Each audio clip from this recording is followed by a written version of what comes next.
This is David Newton speaking. Do you need to have top flight, top of the class, professional speaking skills in order to run your own workshops? Now, this is a common question that I get. People ask me, hey, David, but I'm not a speaker. And I'm here to answer you today what you do need in order to get your workshop off the ground properly. So stay tuned. Let's dive straight in. I'm ready. Let's go. Now, first of all, it's quite common for a lot of people who are entering into running workshops, seminars, retreats, that type of thing, that you do have all of this knowledge that you've got. It's in some kind of a jumbled up form, or it's over-organised to the nth degree, but you're not sure about how you're actually going to deliver that particular information. So naturally, your first thought is, hey, I'm not a public speaker. Do I need to do a course? And just right off the bat, any kind of knowledge that you gain and practical skills that you have in this area of speaking is certainly going to be helpful. It's going to be far, far better than just winging it on the day and trying to do it on your own, as is with the knowledge that you've currently got. So yes, I mean, the obvious answer is grab those skills, pay whatever is necessary to lift up your standard of speaking so that you have a command of the audience and you have a command of a range of different things that you'll only learn through doing a professional type of speaking course, something where you pay to get those skills and carry out whatever the homework is required from those particular courses. And here's the but.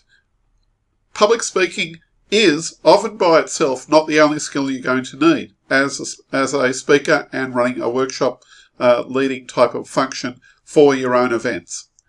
There are a couple of other things that you do need to have in addition to that, so let's just go straight into those. The next thing that you're going to need is intention. Now, intention is an important thing. It's kind of like a Mystery X type of ingredient that's involved in teaching behind your seminars, workshops, or retreats. And that is your intention to be able to convey your message.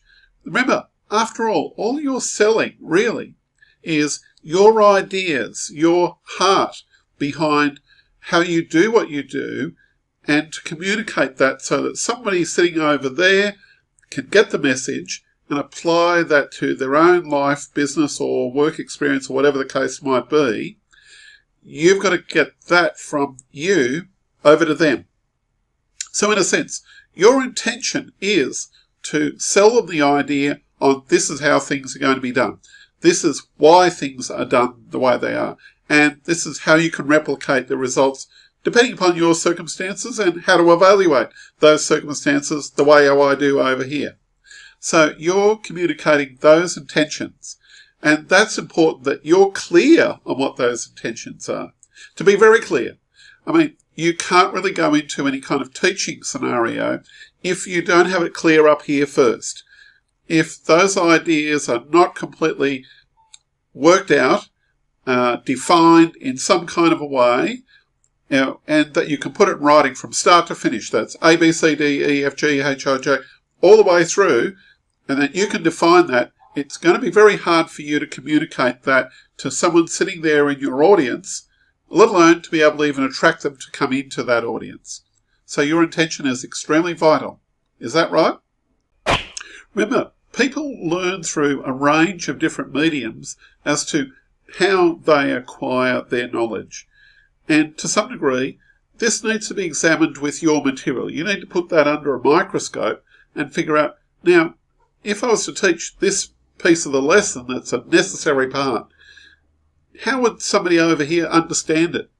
And how can I communicate that in a way that's going to be interesting and memorable for them to actually want to try that out for themselves? I mean, how is that going to work? See, what you need to do is look at your material through a completely different light. You need to look at your material as though, hey, wow, if I was to get across this material, say there was some smashing emergency out there that was going on, and I had to teach people this so they knew it within the next 3 hours or 2 hours or so, They had to be rock solid sure that they were able to duplicate this because you had to leave. How would you teach them then? That's the question you have to ask yourself. How would I teach them then?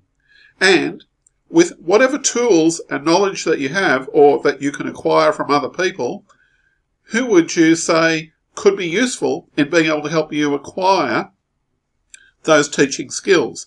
You need to pull in those resources from wherever they are to be able to solve that need. So my suggestion here is to look at how your material currently is and how is easy as that to be able to communicate that to someone else. Without putting them down, without, doing this kick them in the butt or any of that kind of stuff.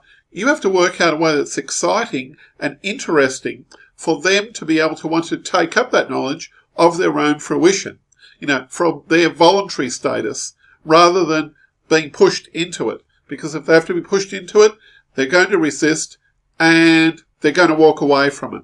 Now, that's obviously not going to work when you're running a workshop, seminar, or retreat.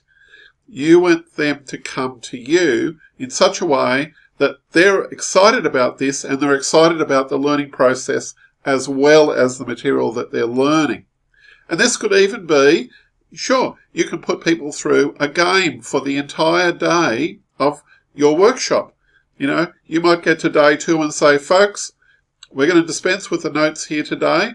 We're just going to work a lot of one-on-one and small groups, and we're going to do games. Some of these games may be confrontational, some of these games may be exciting, and they're certainly going to be revealing. But we're going to split the day into 4 parts, and here's what we're going to do for part 1. And then on you go.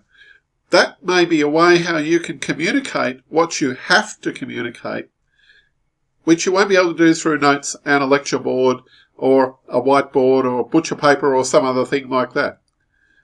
There may be other ways that you can get that message across. I mean, no doubt you've seen people walk down the street with a clipboard and they're taking notes. Are they in a seminar? Who knows? But if they were, what would that mean for you? Could that be something that you could work on your particular group of people? You have to look at all these different things and think, is my material going to be something that I need to work on, and how am I going to get that message across? How am I really going to get that message across? That's what you have to ask yourself. Are you prepared to do that? Now, back to public speaking. From my experience, people who have learned public speaking, and that is they've paid to go along, they've been active in lifting their skill set in public speaking, also tend to have, and, of course, there's always exception to the rule, but they do tend to have a much better command over their audience and also a lot of good audience retention skills that you wouldn't otherwise get if you were bumbling along and just trying to do this just because you're passionate about your topic. And yes, sure, it's great to be passionate about your topic and to be passionate about your subject and all of the things that you believe are true with that. But if you don't have those skills of public speaking, you won't be able to communicate that effectively, and you won't be able to get that seed of a message that's in here out to the general public so that they can listen to you and believe in what you're saying. And more importantly than anything else, if you're running, even a workshop that goes for 2 hours or a workshop that goes for 3 or 4 days, by golly, you do need to have a lot more skills than just simply your topic alone. So I highly recommend it that if you do some public speaking training and pay for those skills and pay a decent amount for those skills and do more than one course. That's basically what I've done. I've done more than one course, including stand-up comedy. I've done TV and radio skills courses, all sorts of different things like that, in addition to paid professional speaking programs that I've done over the years. I've kept my skills up to date. I've worked on improving it up to date because it's easy to fall off the register and forget about these things, and your skills will drop down. And they will. I mean, let's look at it. The last 3 years, we've had to become good skills at being able to be on video. We've had to run Zoom meetings and goodness knows what else. So you do need to have those skills, and the more that you invest in those skills, the better the results are going to be for the people that come along to your workshops and seminars over a period of time.